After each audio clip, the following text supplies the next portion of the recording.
The Vive Wireless Adapter took us about a month to get set up, but this might not be for the reasons that you think. In just a bit, we will explain to you what happened and why this setup took this long. And also, do we still think it's worthy to buy the Vive Wireless Adapter even with its hefty price tag?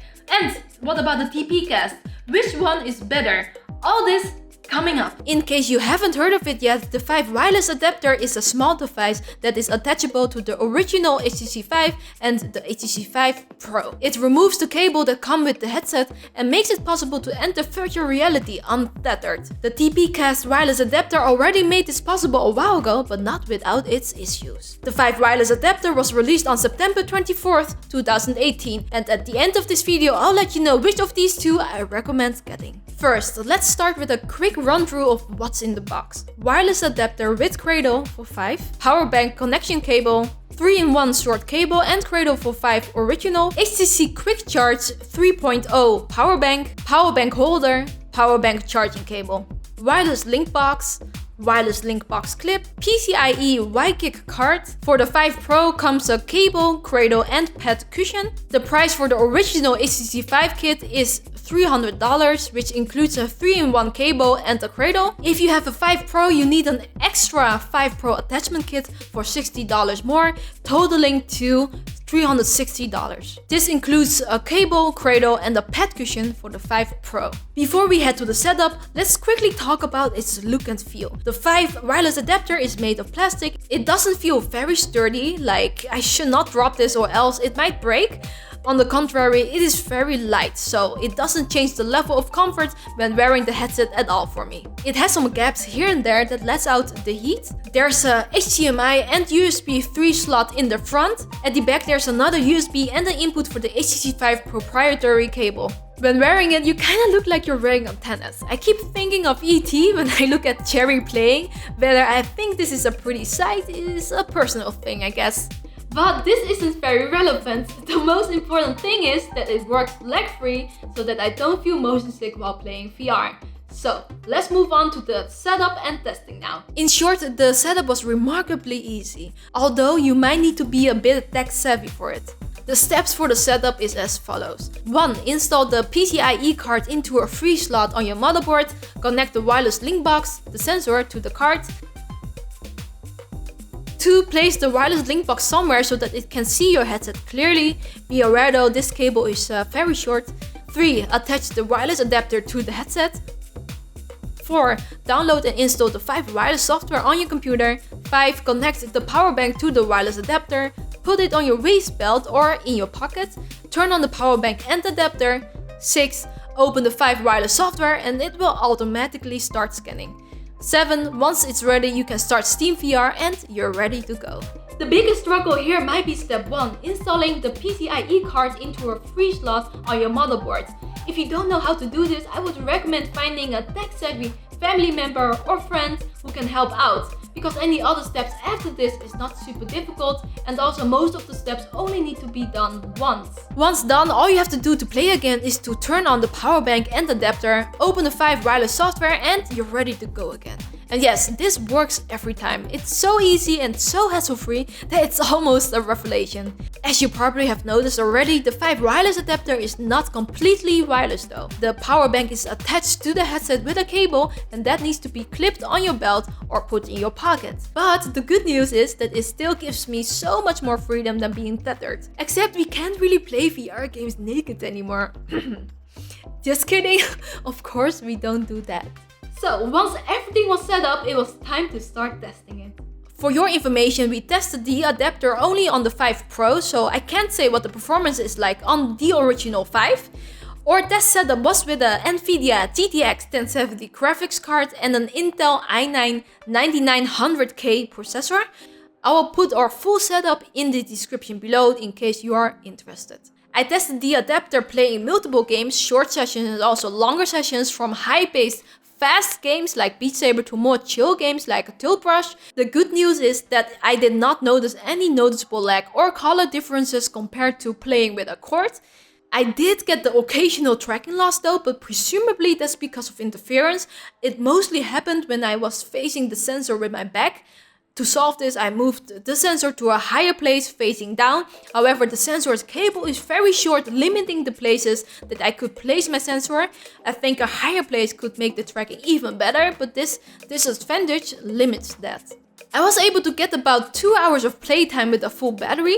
When it's empty, the screen just turns black and you will have to recharge or replace the battery. A little notification or status message for when the battery is almost empty would have been nice here. The charging time of the battery is long, so make sure to charge between sessions or you will be disappointed next time you want to play. If you want to get more playtime, you will need to buy another quick charge 3 external battery. After a long session, the adapter can get hot though.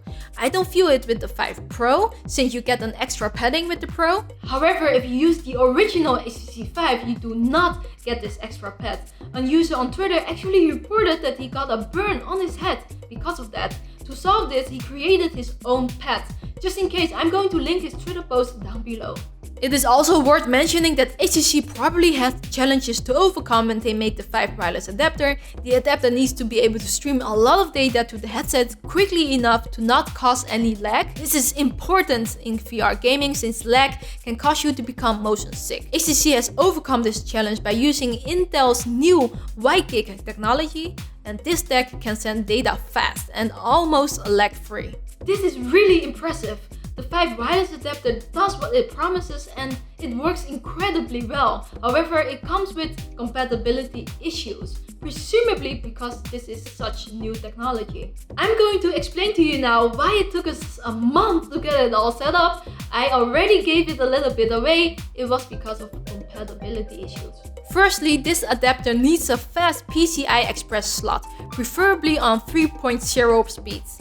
Unfortunately, our old motherboard only had PCI Express 2 slots, and that was simply not enough. I was able to attach and connect the adapter, launch Steam VR and play a game. However, the gameplay was so laggy that it was just unplayable. Since the VIVE Wireless Adapter webpage does not make it very clear that you need PCI Express 3, I was troubleshooting for a while, trying every PCI Express slot I had, changing settings in our BIOS. We even had doubts that our i7 processor wasn't fast enough. Then we realized we needed a new motherboard. Chary and I had to discuss this, of course, since this wasn't going to be a cheap joke. We decided to do it, however, since we were planning on upgrading anyways, so we did. Our new specs are down below if you are interested. Of course, all this troubleshooting and PC building took time, and that is the reason why this review took us a longer time. But now it works and we are just very happy, very happy, but poor girls now. There are 2 more compatibility issues to note here that's important. 1. Since you need a free PCI Express slot on your motherboard, the adapter won't be compatible with laptops or ITX motherboards, simply because most of them don't have this extra slot. 2. The adapter is also not compatible with AMD Ryzen processors at this moment. HTC is looking into this, but as of now there is still no solution to this. Hopefully this only needs a software update. So yes, it is an easy setup if you have compatible hardware, so be aware of this when you are looking to buy. We have reviewed the TPCast 2 for the HTC Vive. Our full review of it is linked below in case you'd like to see it. In short, we were not happy with the TPCast. The wireless experience worked just as well once you had it set up, but the setup was far from user-friendly. It took hours to get it set up because the software had a lot of bugs, plus the usage itself had too many annoyances for us to justify its high price. For example, the internal microphone of the headset stops working if you install the TPCast. To solve that, you needed third-party software, and that wasn't free. It also used an external router that limited your internet speed, and its sensor made a very annoying high squeaking noise. These flaws are not there on the VIVE Wireless Adapter. You can even still use the extra USB connection on the Vive Pro for external mics, which is good news for VR video creators like us. So with the VIVE Wireless Adapter's ease of setup and its advantages, it's easy for us to say that we think that the VIVE Wireless Adapter is the one to go for if compared with TPCast. Especially since both TPCast and the VIVE Wireless Adapter are in the same price range. Here we are at the end of this review, and at the most important question of all, is wireless VR worth the upgrade with the VIVE Wireless Adapter? $300 is without a doubt expensive for an accessory. Then next to this, it might be a struggle to figure out whether the adapter is compatible with your system, and then installing it needs you to be a bit tech savvy. However, what you get in return weighs so much more. The feeling of freedom when playing VR adds to the immersion, and it is also less of a hassle now to put on my headset to start playing. So if you have money to burn, we feel that the VIVE Wireless Adapter is worth it for any VR enthusiast. And definitely the adapter to go for compared to the TPCast. So this concludes our review video of the HTC Vive Wireless Adapter. Let us know down below if you guys are going to buy the Vive Wireless Adapter, or maybe you already bought it. Then let us know what the experience is like for you, because I'm curious to hear that as well. Thank you for watching this video. As always, special thanks goes to our Patreons, and if you want to explore more virtual reality, hardware, adventures, experiences, everything VR related, make sure to subscribe down below. And we are Cas and Chary VR. I am Cas, and we always say VR on. It took us a long time by this review. By this VR. Oh my gosh.